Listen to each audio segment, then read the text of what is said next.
So today, kikwento ko naman sa inyo kung anong nangyari sa weekend ko. This is the first clip of that day. Come on. She high profile, style so wild. Born in the 90s, but she a 50-year-old child. Her past a little crazy, her exes fucking hate me. I knew it would be risky, but it's thrilling when she with me. And I don't usually do this, I've been focused on the music. What the heck? It's the coldest so far. Hulaan nyo kung ilang degrees ngayon. It's 4 degrees. Actually, kagabi pa nagsimula to. By the way, hindi ko muna ginamit ang aming Innova. Bam! Nandun sa kabila na itong blue. Because ayoko muna siya ibiyahin ng malayo. Anyway, sunduin na natin ang tropa pips and let's go! For me and those who use it, but that pussy might be nicer. I mean nicer than my new shit. You rock the boat, let me hop up on your cruise. I could write about you for hours, get high with you for hours. I'ma go get mine, could turn into I'ma go get ours. Running up the water bill, yeah, the way we use the shower. Steam coming out the bathroom, screams coming out the bathroom. It's where I go when I need to lay this shit down. So much on my mind, that's the reason I hate tayo. Ay, pabukas sa likod. So pagkasundo ko sa kanila, nag-McDo muna kami because hindi pa kami nagbe-breakfast. Can't get enough, so stay with me. Sound like we got big plans. Let's drive around town on two hands. And you need to know you're the only one. Alright. And you need to know that you keep me up all night. So pagkadating dun sa venue, edi yun, activities, and then nung magla-lunch na, binati mga by birthdays, and then diretso na ng lunch. So far, may question po ba tayo sa magaganap mamaya? Wala naman po. Alhamdulillah. Ayan, okay. Happy birthday to you. Happy birthday to you. Then nag-closing na.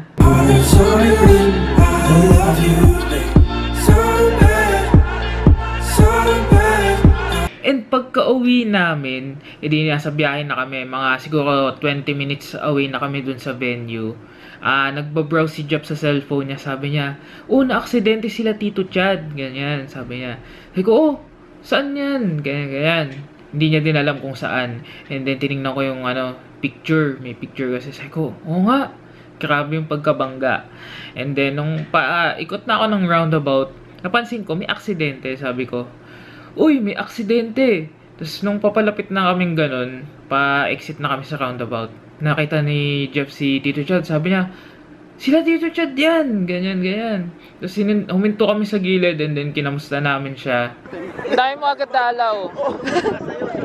Pinunggo sila dito sa Tagiliran. Ayun bam! Saktong-sakto, pauwi na kami. Tapos nadaanan namin sila. Ganun talaga. Ramdam ka kasi namin dito, Chad.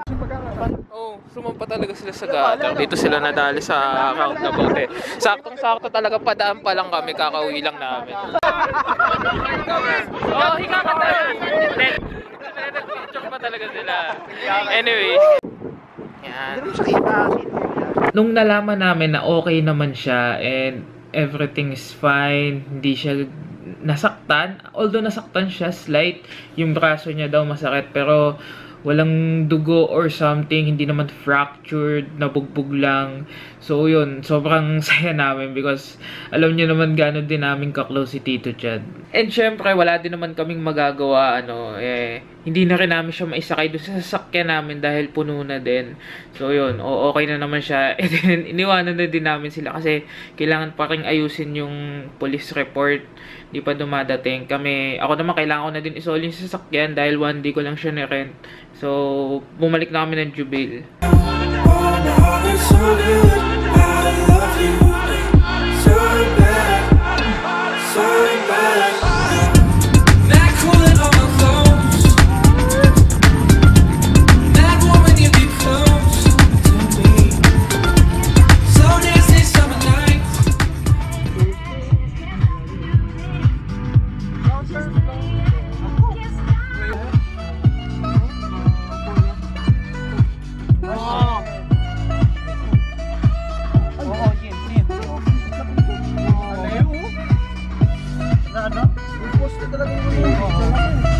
And then, sila Charm, nag-ATV na naman sila. Although, late na din sila nag-advise. Medyo malayo, nakalagpas na kami kaila Tito Chad noon. And then, yun, sabi namin, sige, pass na muna kami. Antay na lang namin kayo sa, dito nga.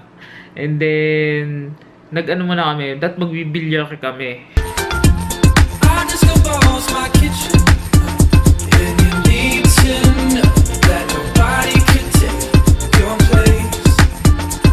Hi guys! Actually guys, this is my first time here. Kaso hindi na rin kami nakapag-bilyar dahil nagkatamadan din. So, na lang, chillax na lang, kape-kape and pizza.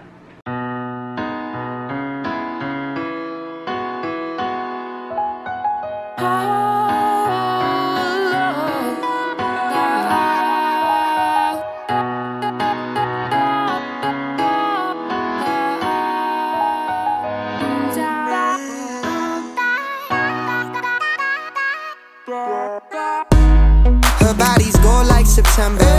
And then, Mobile Legends. Yan ang pumatay ng oras namin. She burns through the night like an ember. And all those things we try forgetting, I remember. But we say we all fine, we all fine. Epic comeback na to. Balmon. Nice. Ikaw ba nag-MVP mo? Siya? Ako ba? MVP pala ako. Siya? Boss Kinso? Ito yung MVP. MVP ako, man. Panisurat. And then, umuwi muna ako sa bahay para magpalit ng damit. Si Mark din umuwi muna sa bahay para magpalit ng damit because may plano kaming mag-overnight kila Charm. Ito yung mga time na ngayon nyo lang magagamit yung heater ng mga sasakyan dito sa KSA. Talagang binuksan namin yung heater ng sasakyan dahil sobra talagang lamig. Actually, hanggang ngayon malamig pa din siya. And then ayun, sinoli ko na yung sasakyan.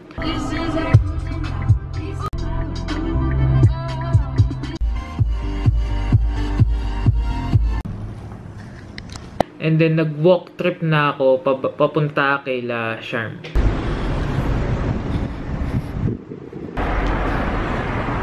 And then for our dinner, nagluto kami ng pansit canton. Say here's to the nights we steal them. And I'll be running cause I figured out. Brad, mag-hi ka naman. Hi. Eee? My girlfriend. Where? Dotin mo. This one. Hi. The more I slow down, the less I get out. And if we fall, let's be strong now. Moving along, we don't mind, we don't mind.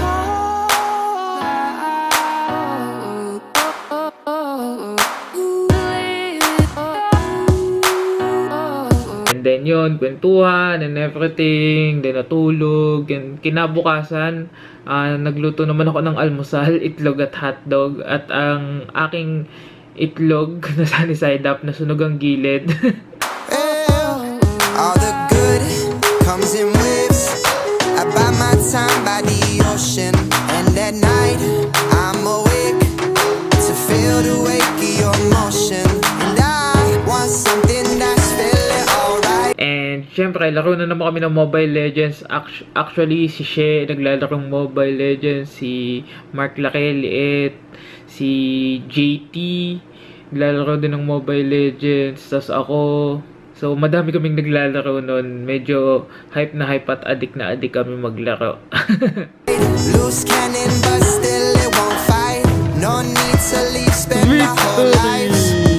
Another day in paradise. MVP ako! MVP ako.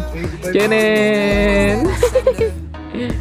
And then, lunchtime, si Kay naman ang nagluto. Dinengdeng. So, gulay kami. Used to, and all the reckless things that we do keep us young, they're good signs, they're good signs.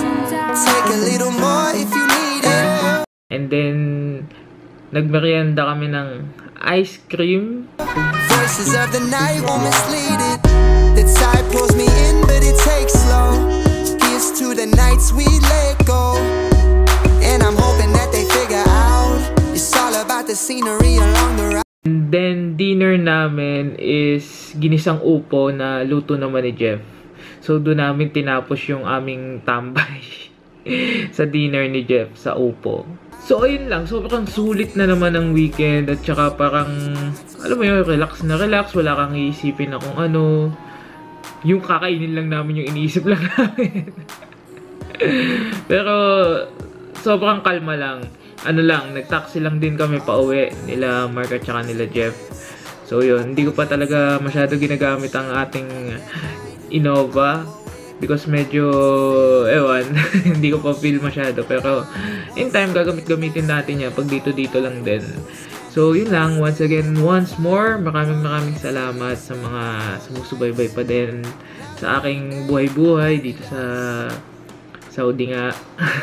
Ilang months pa bago ulit kami magkita-kita ng family, fam-bam, ng Kachapero fam, ng Avengers, sabi nila. Simula nung para daw kaming Avengers lagi eh. Tapos yung mga picture pa namin sa Facebook, yung pag nakatayo kami na hiwa-hiwalay na gano'n, kaming anim. Avengers. Anyways, yun lang. Sobrang chill and sobrang sayang weekend na naman. Fruitful weekend. Although, hindi ko lang talaga lahat na share, lalo na sa mga activities namin. Pero, yun, sobrang sulit.